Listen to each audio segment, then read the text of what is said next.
access. Open access is when published research material is made freely available online so that members of the public, other researchers, anybody can use it without having to pay journal subscription fees. Policymakers can see it, non-governmental organisations can see it. It actually helps to bring research into action. So instead of being hidden behind a paywall, which material that is only available in expensive subscription journals often remains behind the paywall, instead of being behind a paywall, it's accessible to everybody. So it advances knowledge in that way. I have Conor Brady, who is very proactive in embracing the concept of open access. And Conor deposits his published research output into the Dundalk Institute of Technology store repository. So the reason I have Conor here to have a chat with us is to see what he sees as some of the benefits of using the store repository. So what are the main benefits to you, Conor? Well, the main benefit, I suppose, is visibility. More people get to see the work that you're doing. Whereas, as you were saying, otherwise it's in a journal somewhere, maybe in a chapter in a book on a shelf in a library that may never be opened from one end of the year to the other.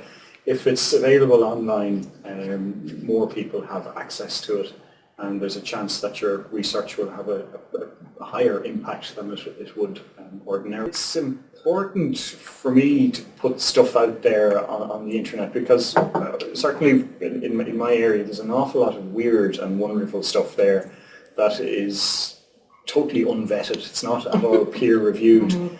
And you kind of trawl the internet at times and you feel that they have the lion's share of the space and the traffic on the internet.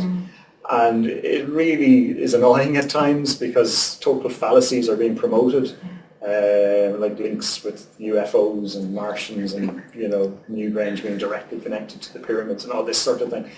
And you feel you have to do your bit to get the message out, and you have to constantly fight the battle. And on a very small level, just to say that there's a little bit of sanity in this. We do have hard data, we do have good knowledge. It's not all totally speculative. You can't gaze at your navel and kind of make it up just because it sounds good and it taps into the imagination or whatever.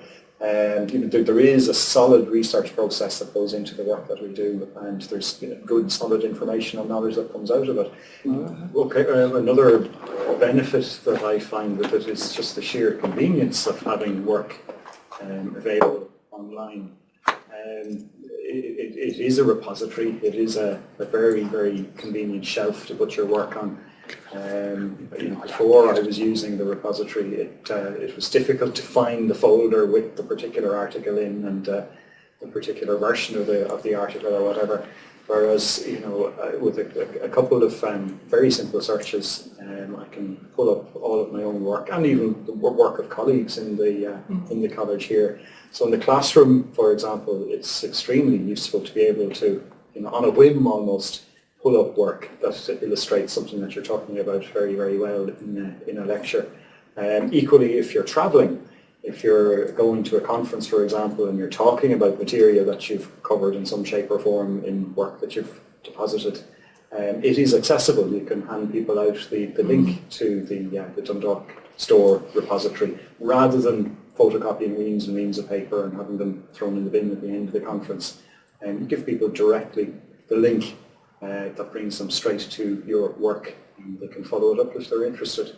Very good. And of course the thing is that they can access the full text. Yes. When you show your students in the lecture theatre, they can go and read that article, or the people at a conference, that the link will work because the institution repository is backed up, it's fully supported by the institute, it's very stable and it's very sustainable. Whereas I know that social networks for researchers are popular at the moment, and they do have their place. They're interesting for researchers to find people who are researching on the same topic, but there's no guarantee that those platforms will be sustainable. Whereas with any institutional platform, the organisation is actually supporting it and behind it and making sure it's sustained. There are some scare stories as to the ownership of material that's actually put up on these other third-party sites. As you said, there's no guarantee that they're going to be there next year.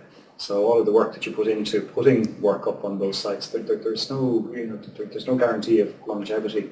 Whereas, as you said, an institutional site like Dundalk, it is going to be here. It is permanent. And there's nothing to stop people using these other sites. You can put up a link to your work in the store repository on something like academia.edu or whatever. It doesn't preclude you from turning up with searches on those particular websites. So you can use both and use them very, very well together. But the primary repository is Dundalk. It's good for the college. It's good for the individual within the college as well. The colleagues can see the range of work that is going on. So it's a very simple process. There's no reason why people shouldn't be doing it.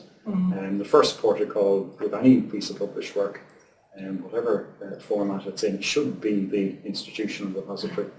It's a very, very good system. It's very well supported, very easy to use. And then you can use the link in whatever other means you see fit. Because there is a national statement on open access repositories that's been in place for a couple of years now. And in 2015, DkIT itself put open access policy together, which while it doesn't mandate that all researchers and staff here have to deposit their work in store, it strongly encourages it. So increasingly, there's mandates from the HEA, from Science Foundation Ireland, there's the national statement.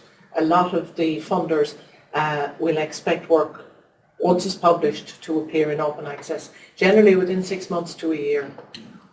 Now they haven't started checking on that yet, but I think the time is going to come when funders will start to look and see, have you made your research available to the public? Yeah. Public and privately funded research, it's mandated by the funders that researchers make their research output available in open access.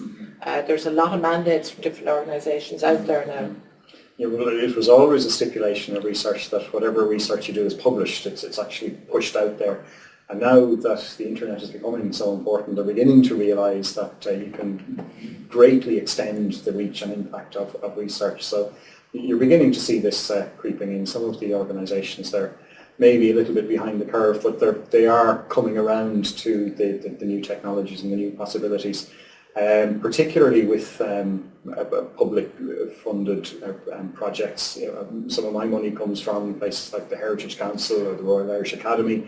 Ultimately, that comes from taxpayers' money, government funds, and they are particularly anxious to see bang for their buck, if you like. So again, it is an increasing phenomenon. We are all going to be expected to put research out there and the results of research in an easily accessible format. And so the institutional repository is a perfect way to do this. So if my tax euro has helped pay for research, I should be able to go online and read that research paper. That's right, absolutely, why not? The publisher of the journal may not allow them to actually upload a version of the paper onto the repository. But statistics show that well over 90% of publishers do allow a version of the paper to appear on a discipline or an institutional repository. So a certain amount of care has to be taken with that.